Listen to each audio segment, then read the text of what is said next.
Assalamu alaikum everyone. Je suis heureuse de vous retrouver aujourd'hui dans cette vidéo. On va voir un petit peu la jalousie. Alors, pas forcément la jalousie entre un homme et une femme, la jalousie qu'on peut porter à son conjoint, mais plutôt la jalousie, le regard qu'on va avoir sur l'autre. Je vous dis tout ça dans une minute.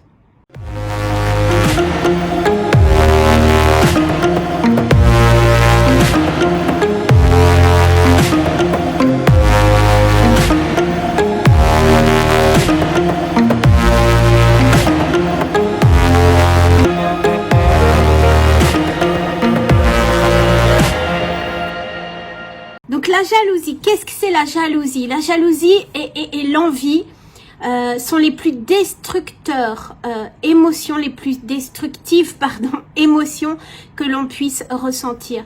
Pourquoi cette émotion est très destructive? Et encore une fois, je parle de l'émotion, ça bouge un peu, je parle de la jalousie plutôt sur le regard des autres, pas la jalousie entre conjoints.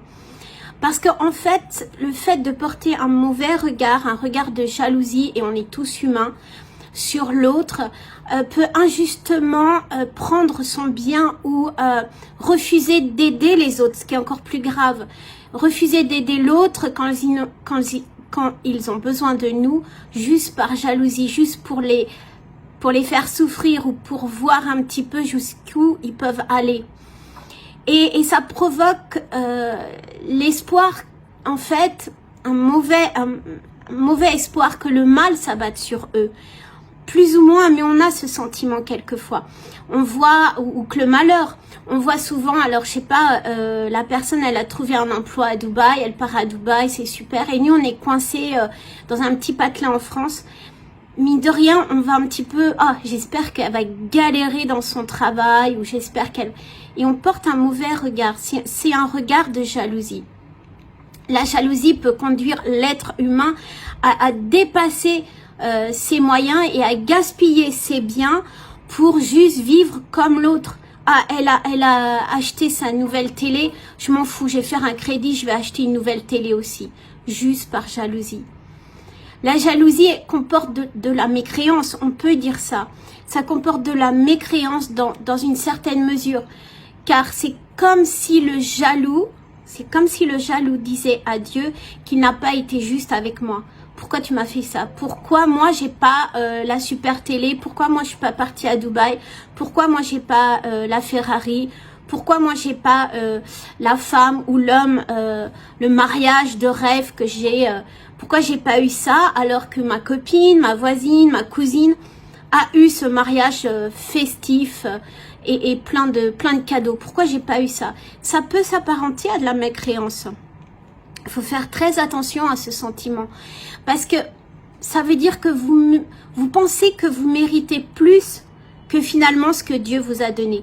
Ça veut dire que au mieux d'être dans un chemin de bienveillance et de remercier pour ce qu'on vous a donné, merci parce que ok, j'ai peut-être pas eu le mariage super fastueux avec les cadeaux comme ma cousine ou comme mon cousin, mais franchement je remercie Dieu ou je remercie l'univers si vous n'êtes pas croyant, mais parce que j'ai le conjoint ou j'ai la conjointe que j'aime et qui m'aime.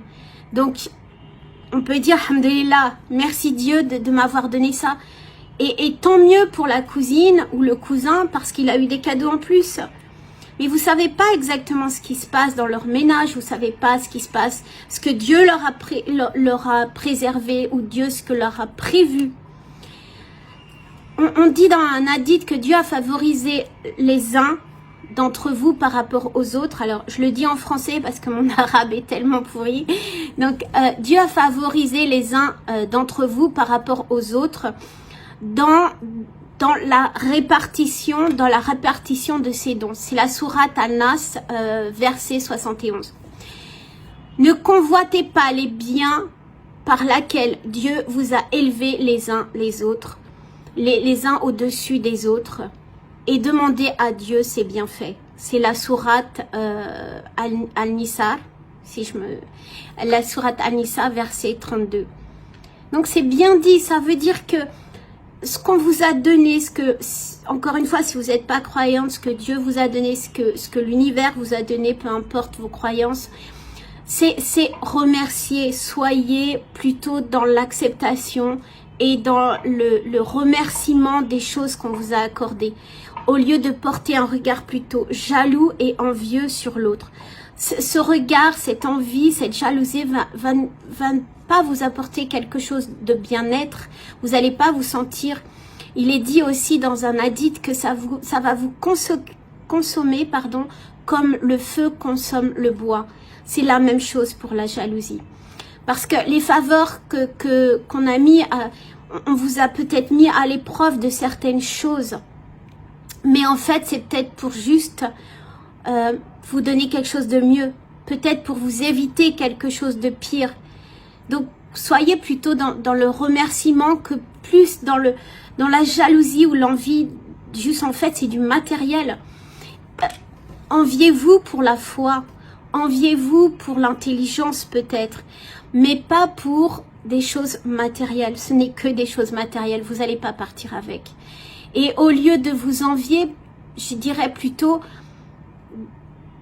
dites, en arabe on dit mashallah, et encouragez plutôt. Oh, tu as un mariage fabuleux avec plein de cadeaux, je suis vraiment contente pour toi. Et ça me fait vraiment plaisir que Dieu t'a accordé ça. Et oh, tu es partie à Dubaï, tu as trouvé un super boulot, ben vraiment ça me fait plaisir et je le souhaite aussi pour moi. Je sais pas encore, plein de choses. Plutôt que d'envier, de regarder, de devenir vraiment quelqu'un de aigri, et ça va, vous savez que le corps réagit aussi. Et votre corps à l'intérieur va peut-être pas forcément apprécier vos doléances, votre aigreur.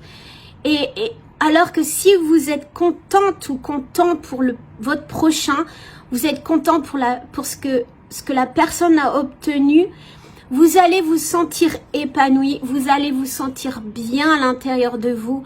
Et la plus belle chose, et je vous le souhaite, c'est que comme vous allez dégager des choses positives aux autres, vous allez recevoir également des choses positives. C'est-à-dire quand vous souhaitez le bien à quelqu'un, cette personne va certainement vous souhaiter la même chose.